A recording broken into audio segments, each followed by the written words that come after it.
नमस्कार मंडळी, मी वैद्य अतुल काळे होय आयुर्वेद साक्षरवर तुमचं सगळ्यांचं खूप खूप स्वागत करतो। आज आपण बोलणार आहोत इंद्रिय या विषयावर। तसं पाहिलं तर आपलं शरीर बऱ्याच गोष्टींपासून बनलेलं असतं।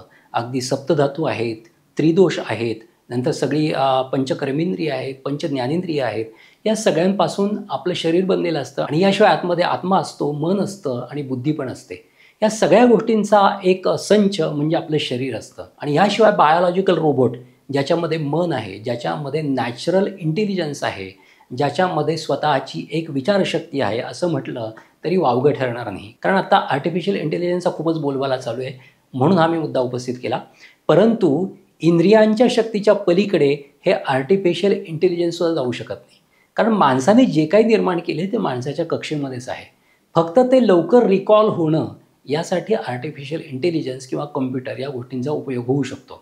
तर आता आपण ह्याच विषयावर बोलणार आहोत की इंद्रिय शक्ती। इंद्रिय शक्ती आपल्या शरीरामध्ये असते, त्यामुळे आपण पाहू शकतो, त्यामुळे आपण वास घेऊ शकतो, त्यामुळे आपण ऐकू शकतो। हे सगळे पंच ज्ञानेंद्रियांचे जे विषय आहेत ते आपण व्यवस्थित ग्रहण करू शकतो, कारण आपल्यामधली पंच ज्ञानेंद्रियांची शक्ती ही व्यवस्थित उत्तम असते म्हणून। परंतु तुम्ही पाहिलं असेल की जसं वय वाढत जातं तसं दिसण्याची शक्ती कमी होते, ऐकण्याची शक्ती कमी होते, नाकाची शक्ती कमी होते, जिभेची शक्ती कमी होते। एकूणच पंच ज्ञानेंद्रियांची शक्ती कमी होतेच, याशिवाय पंचकर्मेंद्रियांची शक्ती पण कमी होते, चालण्याची शक्ती कमी होते, नंतर हातांची शक्ती कमी होते, बोलण्याची शक्ती कमी होते। या सगळ्या शक्ती जसं वय वाढत जाईल तशा माणसाच्या कमी होत जातात। मग या कमी का होतात? कारण आयुर्वेदामध्ये स्पष्ट सांगितलेलं आहे, वयो अहोरात्री भुक्तानाम ते अंत मध्यादिगाक्रमात। वयामध्ये लहानपणी कफाचं प्राबल्य असतं, मध्य वयामध्ये पित्ताचं प्राबल्य असतं आणि म्हातारपणी वाताचं प्राबल्य असतं। आणि वात काय करतो तर सगळ्या शरीराला क्षीण करत असतो, सगळ्या शरीराची झीज करत असतो। त्यामुळे आपल्या ज्ञानेंद्रियांची, आपल्या कर्मेंद्रियांची सुद्धा झीज होत असते आणि त्यांना वयोपरत्वे क्षीणत्व येत जातं। मग हे क्षीणत्व येऊ नये म्हणून आयुर्वेद काय सांगतो तर त्यासाठी आयुर्वेदाने रसायन अध्याय सांगितलेला आहे, ज्याच्यामध्ये आपलं शरीर लवकर क्षीण होऊ नये, आपण जास्तीत जास्त जगावं आणि आपल्या इंद्रियांची शक्ती टिकून राहावी, यासाठी खूप चांगल्या चांगल्या गोष्टी आयुर्वेदाने आपल्याला सांगितलेल्या आहेत। आयुर्वेदामुळे आपण आपल्या शरीरामध्ये होणारं टिश्यूचं, पेशींचं ऑक्सिडेशन थांबवू शकतो आणि आपल्या शरीराला चिरकाळ तरुणी ठेवू शकतो, आपल्या इंद्रियांना व्यवस्थित टवटवीत ठेवू शकतो, आपल्या कानांची शक्ती, आपल्या डोळ्यांची शक्ती, आपली घ्राणशक्ती, नंतर आपली जिभेची शक्ती, या सगळ्या शक्ती आपण व्यवस्थित तशाच्या तशा ठेवू शकतो।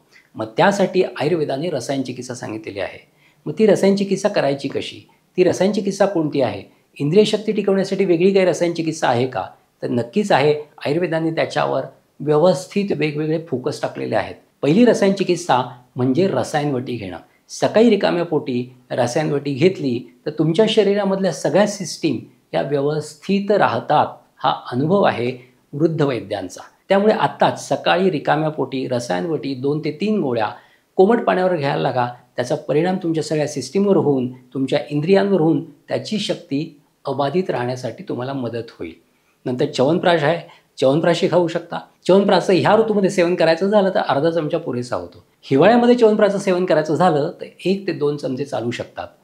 मग च्यवनप्राशचं सेवनसुद्धा जसं च्यवन ऋषींना परत या च्यवनप्राशने तरुण बनवलं होतं, तसंच तुमच्या अवयवांना, तुमच्या इंद्रियांना हा च्यवनप्राश चिरकाळ तरुण ठेवू शकतो। त्यामुळे च्यवनप्राशसुद्धा चालेल। याशिवाय आमलकी चूर्ण आहे किंवा आवळ्याचं चूर्ण आहे, ते घेतलं तरी चांगला फायदा होतो। आवळ्याचं चूर्ण 1 ते 1.5 चमचा सकाळी रिकाम्या पोटी घेतल्यावर सुद्धा तुमच्या शरीराची ताकद तशीच्या तशी टिकून राहते किंवा वाढतेही, तुमच्या इंद्रियांची शक्ती वाढते। आणि या जोडीला नस्य हे अतिशय महत्त्वाचं आहे, जे इंद्रिय शक्ती वाढवण्यासाठी फार उपयोगी पडतं। नासा ही शिरसोद्वारम असं म्हटलेलं आहे आणि याच्यावर मी एक व्हिडिओ पण बनवला होता की नस्य हे कसं आपल्या शरीरासाठी आवश्यक आहे ते। तर आपल्या मस्तकामध्ये जो मेंदू आहे त्या मेंदूमध्ये कर्मेंद्रियांचे आणि ज्ञानेंद्रियांचे पॉईंट्स असतात। कर्मेंद्रियांच्या पॉईंटला म्हणतात मोटर नर्वस सिस्टीम आणि ज्ञानेंद्रियांच्या पॉईंट्सला म्हणतात सेन्सरी नर्वस सिस्टीम।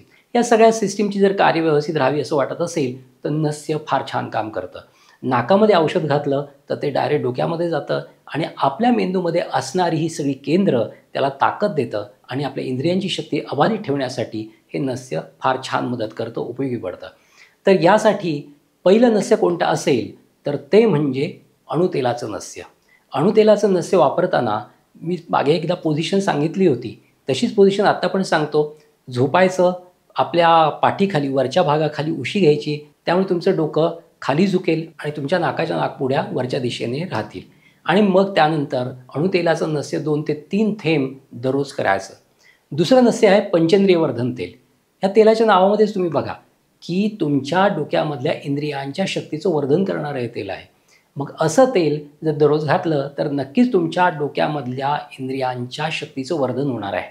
मग यासाठी मी मगाशी सांगितलेली पोझिशनच घ्यायची आणि तुमच्या नाकामध्ये, तुमच्या प्रत्येक नाकपुडीमध्ये 3 ते 4 थेंब पंचेंद्रिय वर्धन तेलाचे घालायचे. खूप छान फायदा होतो, खूप छान उपयोग होतो, करून पहा. त्याच्यानंतर पंचगव्य घृत मी मागे पण सांगितलं होतं. पंचगव्य म्हणजे गाईचं शेण आहे, गाईचं गोमूत्र आहे, गाईचं तूप आहे, गाईचं दूध आहे. हे सगळ्या गोष्टी एकत्र करून आणि त्या व्यवस्थित घृतामध्ये म्हणजे गाईच्या तुपामध्ये सिद्ध करून जे तूप बनवलं जातं त्याला म्हणायचं पंचगव्य घृत. आणि हे जे तूप आहे ते तुमच्या मस्तिष्कामधल्या संपूर्ण नर्वस सिस्टीमला ताकद द्यायचं काम करतं. तुमच्या मनाची शक्ती वाढवतं, तुमच्या बुद्धीची शक्ती वाढवतं, तुमच्या मस्तिष्कामध्ये असलेली ज्ञानेंद्रियांची केंद्र, नंतर पंचकर्मेंद्रियांची केंद्र याची ताकद पण हे घृत वाढवत असतं. यासाठी मगाशी सांगितलेल्या पोझिशनमध्ये झोपून या पंचगव्य घृताला पातळ करून पातळ झालेलं कोमटसर तूप हे प्रत्येक नाकपुडीमध्ये 4 ते 5 ड्रॉप दररोज सोडलं तर तुमच्या मेंदूची शक्ती फार छान वाढायला लागते आणि तुमचं कॉन्सन्ट्रेशन पण चांगलं व्हायला लागतं, तुमची बुद्धी छान होते आणि तुम्हाला ज्ञानाच्या प्रवासामध्ये गती मिळू शकते. ह्या 3 औषधांचे उपयोग मी मागे पण सांगितले होते. ह्या 3 औषधांचा उपयोग करून घ्या आणि तुमच्या पंचज्ञानेंद्रियांची, पंचकर्मेंद्रियांची शक्ती, बुद्धीची शक्ती, मनाची शक्ती चांगल्या पद्धतीने वाढवून घ्या, त्याचा उपयोग करून घ्या. आता इथेच थांबतो. पुन्हा भेटूयात एक नवीन विषय घेऊन. तोपर्यंत स्वस्थ राहा, मस्त राहा. धन्यवाद.